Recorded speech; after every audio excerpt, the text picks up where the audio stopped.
Welcome to உருட்டு talkies மக்களே. இன்னைக்கு வீடியோ நம்ம என்ன பார்க்க போறோம்னா எல்ஐகே மூவி, அதாவது லவ் இன்சூரன்ஸ் கம்பெனி. ஐயோ, கம்பெனி எப்படி இருக்குன்னு பார்க்கலாம். இந்த லவ் இன்சூரன்ஸ் கம்பெனியை பொறுத்த வரைக்கும் நம்ம எஸ்டி சூர்யா தான் லீட் பண்றாப்புல. அவர் தான் சிஇஓ.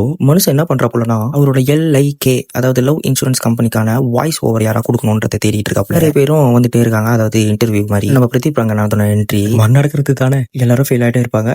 லாஸ்டா ஹீரோ வந்து உள்ள வாய்ஸ் போடுறாப்புல. அவர் பேரு வைப் வாசே. எஸ்டி சூர்யா, அதாவது CEO of the LIK, imagine பண்ண வாய்ஸ் கிடைச்சிச்சுன்னு ரொம்ப சந்தோஷமா பட்டு இவர் வாய்ஸே, அதாவது பிரதீப் ரங்கநாதோட வாய்ஸே இந்த எல்ஐக்கு வைக்கிறாப்புல. அப்படியே பேச திருப்பணும்னா பிரதீப் ரங்கநாதன் போனே யூஸ் பண்ண மாட்டாப்புல. அதுக்கு முக்கியமான காரணம் நம்ம சீமான் அண்ணன். சீமான் அண்ணா அப்படின்னு நீங்க கேட்கறது எனக்கு புரியுது. ஆமாங்க, சீமான் இந்த படத்துல பாதி லீட் ரோல் அவர் தான் பண்ணியிருக்காப்புல. மனுஷன் மாசே காமிச்சிட்டாரு. நம்ம சீமான் தான் நம்ம பிரதீப் ரங்கநாதோட அப்பா. அவர் வந்து ஒரு ஜெயில் ஒன்று நடத்துறாப்புற. ஜெயில்னா அப்படின்னு கேட்கறது புரியுது. அது ஜெயில் எப்படி இருக்கும்னா போனே இல்லாத ஆர்கானிக் உலகம், அதுதான் அந்த ஜெயில். வருஷம் 2040 எப்படி இருக்குன்றது அந்த மொத்த கதையே. அதெல்லாம் தாண்டி இந்த ஜெயில் எதுக்கு இருக்குன்னா, இப்போ சொல்ல யாரெல்லாம் சோசியல் மீடியால அன்வான்டா, அதாவது அந்த லைக் மூலியமா பிளாக் பண்ணப்படுறாங்களோ அவங்களாம் அந்த ஜெயிலுக்கு வந்து அடையப்படுறாங்க. அதுல நம்ம ஹீரோயினோட அம்மா மாட்டிக்கிறான் போல, கீர்த்தி செட்டியோட அம்மா மாட்டிக்கிறாங்க. சும்மா சொல்லக்கூடாது, கீர்த்தி செட்டி சூப்பரா தான் இருந்தாங்க இந்த படத்துல. நம்ம தேவையில்ல டிஸ்ட்ராக்ட் ஆக வேண்டாம். இப்ப நான் சொன்னது இந்த படத்தோட சின்ன கிளிம்ஸ் தான். இதை வச்சு நீங்க மொத்த கதை எப்படி இருக்கும்னு உங்களுக்கு தெரிஞ்சிருக்கும். ஆனா ஃபர்ஸ்ட் ஆஃப் கொஞ்சம் லேகா போன மாதிரி தான் எனக்கு ஃபீல் ஆகுது. சொல்லவே மறந்துட்டேன், நம்ம ஹனிருத் ப்ரோ அவரை அடிச்சு பிரிஸ்டா போல பாட்டெல்லாம். ஆனால் நிமிஷம் பாட்டு வரும்போது எனக்கு மட்டும் தான் ஃபீல் ஆகுதா, இல்ல படம் பார்த்துட்டு வந்து நீங்களும் சொல்லுங்க உங்களுக்கும் அப்படி ஃபீல் ஆகுதான்னு. நீங்க டிராகன் டியூடி லவ் டுடே அப்படின்னு நிறைய பிரதீப் ரங்கநாதன் பார்த்திருப்பீங்க. ஆனா இந்த படத்துல கொஞ்சம் டிஃபரெண்டா தான் இருப்பாப்புல. ரொம்ப மேனரிசம் இருக்காது, அதாவது ரொம்ப கிரிஞ்சாவும் ரொம்ப மேனரிசமாவும் இந்த படத்துல இருக்க மாட்டாரு. அதெல்லாம் தாண்டி இந்த படத்துல நிறைய யூடியூபர்ஸ் அண்ட் இன்ஸ்டா இன்ஃபுளுசர்லாம் நடிச்சிருக்காங்க.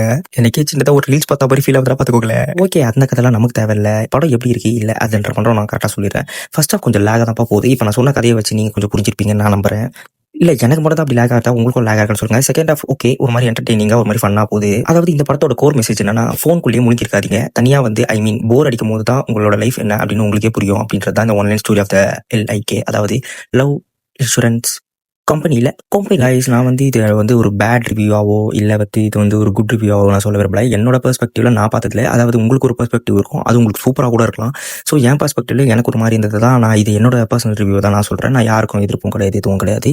நீங்கள் வந்து என்ன பண்ணுறீங்கன்னு பார்த்தீங்கன்னா, ஒன் டைம் வாட்சபிள் தான். சீரியஸாக சொல்கிறேன். இந்த மாதிரி கதையை வந்து விங்ஸ் பண்ணதுக்கு வெரி வெரி தேங்க்ஸ். ஏன்னா தமிழ் சினிமாவில் இந்த மாதிரி கதை நிறைய பேர் எடுத்ததில்லை. இது ஒரு மாதிரி புதுசாக சூப்பராகவும் இருக்குது. பிடிச்ச பாட்டு அக்கோ, அதாவது நீதானே அந்த பாட்டு இருக்குது. தயவு செஞ்சு மிஸ் பண்ணுறாதீங்கடா பாய்ஸ் அண்ட் கேர்ள்ஸ்.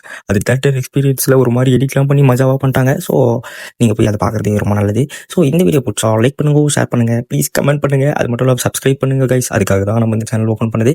உங்கள் ஆதரவும் எல்லாமே நமக்கு இருக்கும் அப்படின்னு நான் நம்புகிறேன். லவ் யூ காய் பாய்.